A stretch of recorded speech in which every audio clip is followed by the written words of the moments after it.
What's going on, everyone? Father Gio de Preta here, backing out with another video. I know it's been a while, guys. First off, may Yeshu bless you all. May Lord Beelzebub bless you all. And may all my guardians protect and bless you all. So, sorry if it's been a while. Been having to do a lot of things. Running 2 temples, opening my third one soon. Um, doing a lot of other things that we need to talk about. But today's video, I actually wanted to cover a topic that I've been getting a lot because something unexpected has been happening. I've been having a lot of santeros and people from Palo sending me messages and basically interested in Kimbanda. And my goal with this channel was to reach everyone. But I never expected santeros and people from Palo to come to Kimbanda and come ask me to get initiated in Kimbanda. So one of the topics I do want to cover today is what are Eguns and what is Eshu and what are basically spirits. What do we work with in Kimbanda? So first things first, Eguns. What is the word Egun? The word Egun means spirit in Yoruba. Okay, so Eguns are very much different than Yorishas or different from the gods. Okay, reason being is Eguns are living carnal beings. Okay, they have died, they're no longer living. They may be living through another person, maybe possessing another person, but in general, they are human spirits. They're not inhuman. They are not demons. They're not jinns. They're not any of these other non-human creatures. So it's very important to make that distinction. Eguns are human spirits. Okay? Now, with Eguns, it's very much the same across all of the religions. Now in Kimbanda, where it differentiates is we have Eguns that work in Kimbanda and Umbanda who have different names and different missions. So for example, as I'm pretty sure you're watching all my videos, you've seen Caboclos, Boiadeiros, Baianos, Preto Velhos. Those are Eguns from the right side. Okay. Now these Eguns are not your typical Eguns. These are Eguns that have evolved so much that they don't need to be on Earth. They're in what in Yoruba, the Yoruba pantheon, they call Arawanda, which is their version of heaven. Now, when you're talking about Eguns of the left side, which are now you're getting into Eguns that are a little bit more dicey, let's say. So with Eguns on the left side, we have Exus, Pombagiras, and Exumirins. Now, Exus are not to be confused with Santaria, where they have Exu Elegua, where they have Exu, right? Now, in Candomblé, they have the same views as Santaria. They cultivate Exu as the Orisha, as the saint, as the god Exu, as the god Elegua. Now, this is not to be confused with the Exus that work in Kimbanda. Reason being is, in Kimbanda, you have Exus that are carnal spirits, which are human spirits. Then you have Exus that are inhuman, were never human. Clear examples of this can be found, deep into Kimbanda. I'm talking about not even Kimbanda Nago, not even Kimbanda Jirere. I'm talking about Kimbanda right from Africa, right where they carve wooden statues and rock statues with these very ancient beings. Okay, now some examples of some carnal Eguns that we call Exus are the most famous ones. Exu Tranca-Rua, Exu Capa Preta, Exu Tranca-Tudo, Pomagira as well. And so Exus are the male, as you guys have known from my videos. Pomagiras are the female. So they basically the same thing, just male and female. Exumirins, now, on the other hand, can be a little bit complicated because Exumirins, they're actually teenagers. Some believe they're teenagers, others believe that they're dwarf people. whatever beliefs you have, your issue meeting will tell you who he is. Okay? I always tell people, stop reading things on the internet. Start speaking to your spirits more. And if you can't speak to your spirit because you're not initiated, speak to a high priest, someone you can trust and get initiated. Because the most important lessons you're going to receive are from your spirit directly. And you know that it's them talking to you because you're initiated. So, if you, for example, get initiated into Kimbanda and the issue that is initiated under you, and for example, let's say issue Corcunda, and you get initiated and they cut for issue Corcunda and everything, and now issue Corcunda, you're hearing him a lot. And you go and you get confirmation from your high priest, hey, am I really listening to these things? Your high priest will be like, yes, that's Corcunda talking to you. Now he will tell you things that only you will need to know, and lessons that only you would need to know. The reason why I say this, okay, and it's very important, is because there are many things in Kimbanda that cannot be applied to every single situation. Everything in spirituality can change. Spirituality is ever flowing. Spirituality is not stagnant. So, for example, let me give you an example. I am I'm a rare breed according to my high priest because I work with Lucifer and Beelzebub, and I don't work with Eguns that Lucifer and Beelzebub work with, who let them use their names as Eshu Beelzebub or Eshu Lucifer or Eshu Astaroth to develop themselves. No, I actually work with the Lucifer and the Beelzebub, not Eguns that work under them, but the actual deities. Okay, reason being is my mission's different. Everyone has a mission. Don't ever let anyone discourage you from following your mission. You know deep inside what your mission is. Don't ever let anybody discourage you from that. If you know that your mission is to be in Kimbanda or your mission is to help people, find a high priest who's going to believe in you. You know, I have, for example, students who have enormous missions and nobody believes in them until they came into my temple, because here we promote growth. So, not to stray too far off topic, Eguns, okay? Eguns are divided into different categories, let's say. You have the Egun Sinlay, Egun without law, which are what we call Kiumbas, or smart spirits that they don't follow laws, but they're very smart in what they're doing. Some call them poltergeists.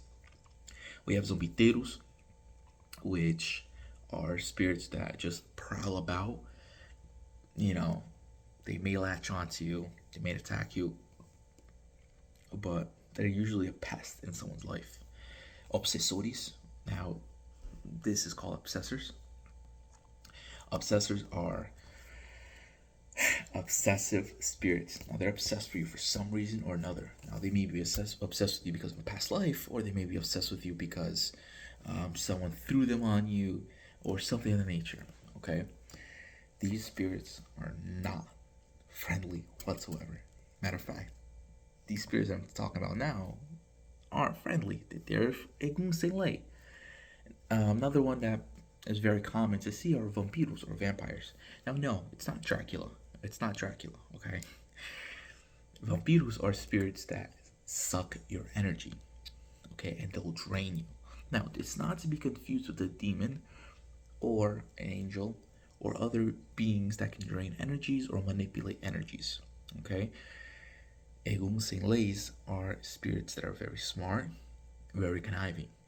That's why it's very important for people to have high priests, because a high priest can discern whether it's a Egun Saint Lay that's passing himself on as your Eshu, or if it's actually your Eshu.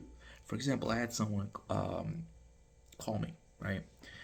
And he opened every type of portal you can imagine. Tarot cards, sigils on the floor, sigils here, altar there. No high priest, just Google. And this kid was receiving spirits like every 5 seconds on the phone. I'm like, what the fuck? I'm baffled.